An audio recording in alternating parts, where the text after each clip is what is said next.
2일 금요일 금요 기도회를 시작하도록 하겠습니다.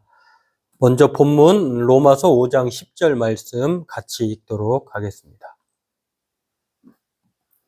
곧 우리가 원수 되었을 때에 그의 아들의 죽으심으로 말미암아 하나님과 화목하게 되었은즉 화목하게 된 자로서는 더욱 그의 살아나심으로 말미암아 구원을 받을 것이니라.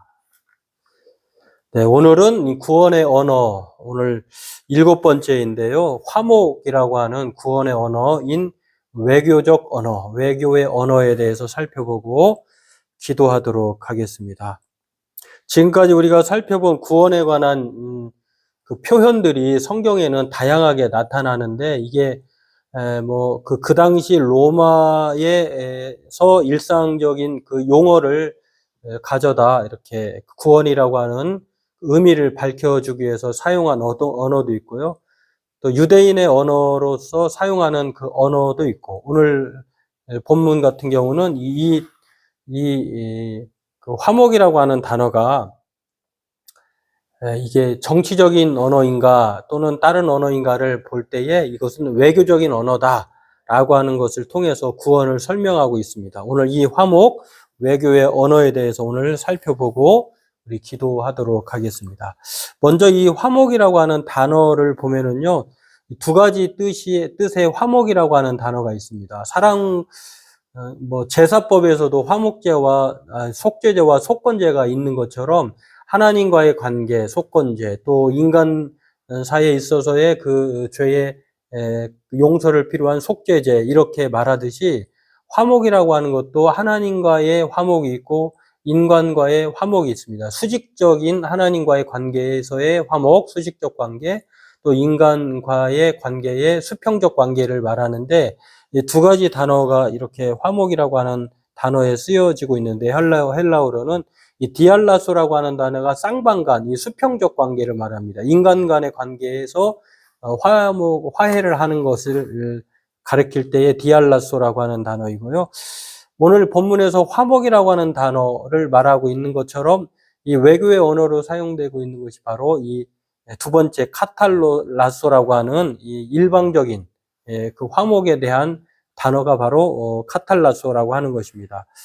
오늘 이 디알라소라고 하는 것은 마태복음 5장 24절에 보면은 예물을 제단 앞에 두고 가서 먼저 형제와 화목하라라고 하는 그 말씀이 있는데 그때 사용된 단어가 바로 쌍방간의 화라고 하는 단어 디알라소고요. 이 카탈라소라고 하는 것은 상대방이 화해하려고 전혀 하질 않아요. 화해할 능력도 없어요.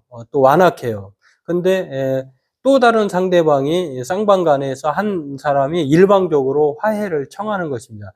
그게 바로 하나님이신데 그때 사용된 단어가 카탈라소, 일방적인 화목이 바로 여기 구원에 사용되고 있다라고 하는 것입니다. 이 뜻은 로마서 5장 10절에 나와 있는 것처럼 하나님과 화목하게 되었다라고 하는 것은 그의 아들의 죽으심으로 말미암아 이런 말씀이 나오는데 바로 하나님의 일방적인 화해가 화목이 카탈라소로 사용되고 있는 것을 볼 수가 있습니다.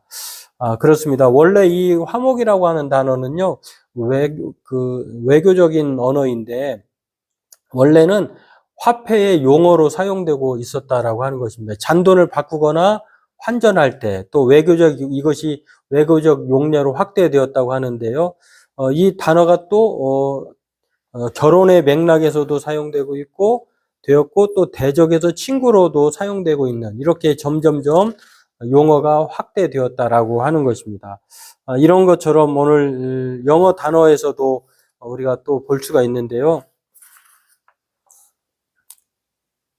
reconcile이라고 하는 이 영어의 단어도 보면은 화해시키다 이렇게 뜻이 있습니다. 이 말의 뜻은 또한 우정이나 조화를 회복시킨다 이런 뜻을 갖고 있는데 이게 성경에서 이 카탈라소라고 하는 용어로 정리해서 보면은 하나님으로부터 비롯된 일방적인 화평이다, 화해다, 화목이다, 회복이다 이렇게 말할 수가 있겠습니다.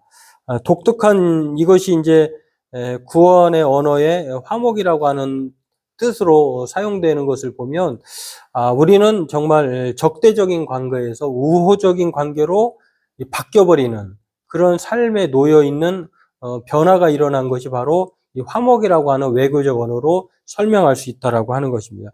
요한복음 4장 19절에도 이렇게 말합니다. 우리가 사랑하면 그가 먼저 우리를 사랑하셨습니다. 우리는 화해할 의지가 없는 것이죠. 그러나 하나님께서 일방적으로 화해할 의지가 없는 우리에게 하나님께서 화해의 손을 내미셨다라고 하는 것입니다.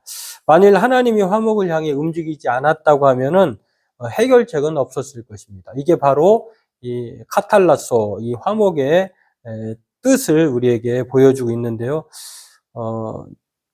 우리가 왜 그렇다고 하면은 화해할 그런 하나님과의 관계에 놓여 있느냐, 이렇게 의문을 가질 수가 있을 것으로도 생각합니다. 왜 우리가 하나님 앞에 원수가 되었느냐, 왜 우리가 하나님과에서 멀어졌느냐를 사람들은 이해하지 못하죠. 그러나 성경에서 적어도 하나님과 인간의 관계가 처음에는 원만했지만, 그러나 그 원만했던 관계가 소원해지고 또 화목을 해야 할 정도로 적대적인 관계로 떨어졌냐를 볼 때에 인간 스스로가 범한 죄로 말미암아 그렇게 원수가 되었다라고 하는 것입니다. 하나님을 따르기보다 하나님처럼 피조물로서 그 창조주인 하나님께 대적해서 그게 바로 죄로 말미암아 교만했기 때문에 이제 그 이후로 하나님의 에덴 동산에서 쫓겨나게 되었고 그 이후로 이제 원수가 되었는데요. 성경에는 그렇게 우리가 멀어졌던 적대적인 관계가 우리의 죄로 말미암아 되었다라고 말씀을 하고 있습니다. 그러나 예수 그리스도가 이제 중재하심으로 말미암아 하나님과 우리 사이의 관계에 중재자가 필요하게 되었는데요. 그 역할을 누가 하셨느냐? 새 언약의 중보자이신 예수님이 우리에게 화해하게 하셨다라고 하는 것입니다. 우리가 친구 간에도 서로 다툼이 있고 또 이웃 간에도 다툼이 있고 또 살면서 또 그 거래상으로도 문제가 생겼을 때 중재자가 꼭 있기 마련이잖아요. 물론 이제 본인이 당사자가 직접 가기도 합니다만, 그러나 서로 그러한 마음이 없을 때에는 중재자가 중재를 하는 것이죠. 근데 마찬가지로 하나님과 우리 사이의 그 적대적인 관계가 우호적인 관계가 되기 위해서는 예수님이 새 언약의 중보자로서 우리에게 그렇게 역할을 하셨다라고 하는 것입니다. 예수님께서 히브리서 2장 14절에 보면은요, 같은 모양으로 혈과 육을 함께 지니심은 죽음을 통하여 죽음의 세력을 잡은 자, 곧 마귀를 멸하시며, 이런 말씀이 있습니다.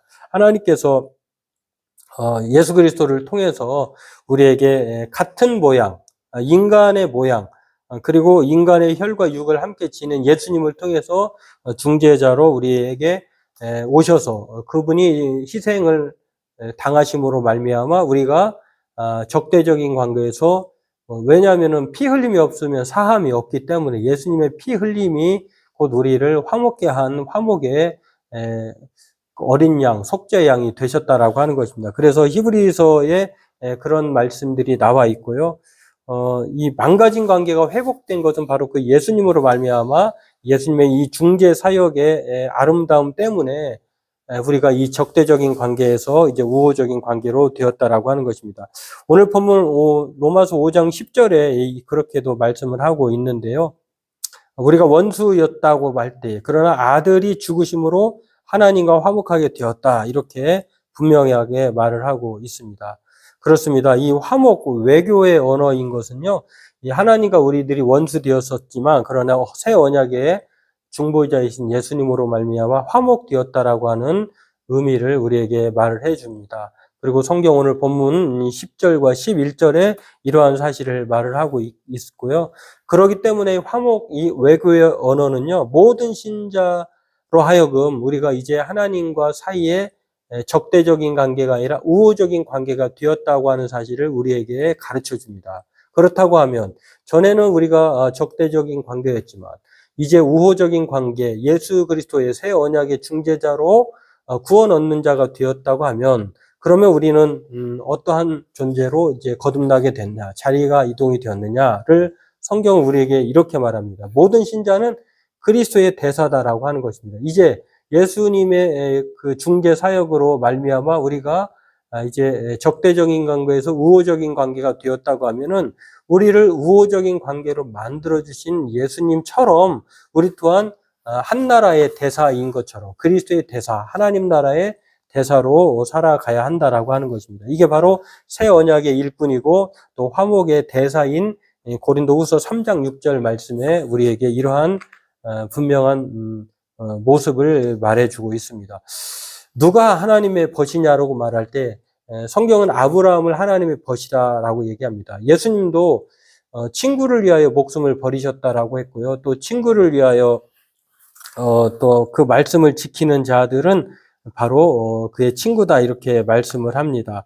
때문에 오늘 저와 여러분들도 이제 우호적인 관계가 되었기 때문에 구원받은 화목의 사람이 되었기 때문에 우리가 바로 이렇게 살아가야 한다라고 하는 것입니다. 왜 그렇습니까? 이제 우리는 이 적대 장벽이 제거되었기 때문에 그렇습니다. 구원을 받았고 또 그것은 바로 하나님과의 관계가 이제 적대적인 관계에서 우호적인 관계로 변화되었기 때문에 그렇습니다.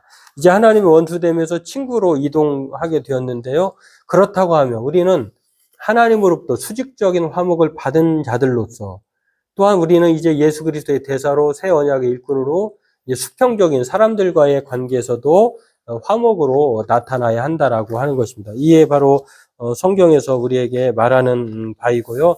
또 구원에 관한 의미를 알고 살게 하는 성경의 가르침이기도 합니다. 에베소 2장 14절 15절에도 보면은요. 저와 여러분 이제는 한 새로운 사람이다 이렇게 한 새 사람. 이제 전에는 원수 되었었지만 적대적인 원수, 적대자였지만 이제는 화목게 된 새 언약의 일꾼 한 새 사람.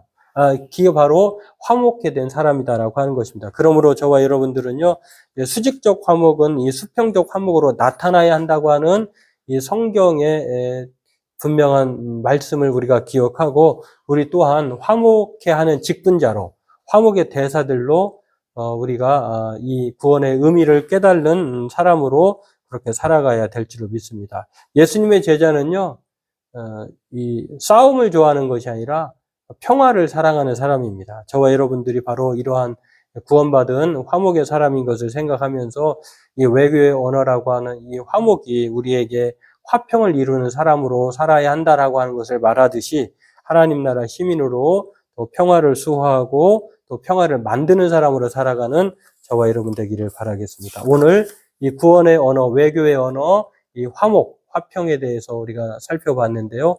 오늘 말씀들을 종합적으로 생각하면서 하나님 앞에 오늘 우리가 화목케 하신 하나님께 하나님이 일방적으로 카탈로스라고 하는 화목의 화해의 손을 내밀지 않았다고 하면 우리는 여전히 원수로 살게 되었을 것입니다. 그러나 하나님께서 그렇게 화해 교제의 손을 내밀어 주셨기 때문에 우리는 화목케 되었다라고 하는 것, 그렇다고 하면 우리는 그 하나님께 감사해야 할 줄로 믿습니다. 또한 우리는 화목의 대사들로 화목케 하는 직분자들로 그렇게 살아야 할 줄로 믿습니다. 오늘 그렇게 하나님 앞에 감사하고 하나님의 화목케 하는 직분자로 살게 해달라고 우리 같이 각자 기도하도록 하겠습니다.